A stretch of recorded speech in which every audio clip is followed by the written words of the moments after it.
So go check out his video to understand the hate that people receive for just being alive, for just being themselves. Now, I have had to educate myself on obesity, as I once held some views that were not friendly and not the best. We all have certain prejudices we hold, and if you can educate yourself past that, you can become a better person for it. And hopefully, you guys can learn from my mistakes and become better.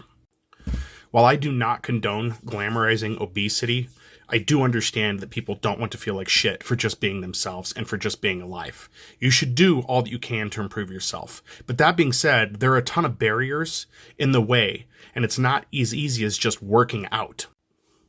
When it comes to obesity, there are so many factors that hold you back. The food supply is tainted. There is often no time to work out after you're done working a full day. Having a family can dramatically change your habits. There are genetic traits that play a key role in your health. Also, there are studies now showing that exercise alone will not help the issue. Here in America, we have it much worse due to the food problem that we currently have. If we still had all the other issues, the tainted food supply is number one in my book for what's causing the problems with obesity. I'm certain if we clean up the food, people's lives would dramatically improve. But all you have to do is buy better food, is what you say.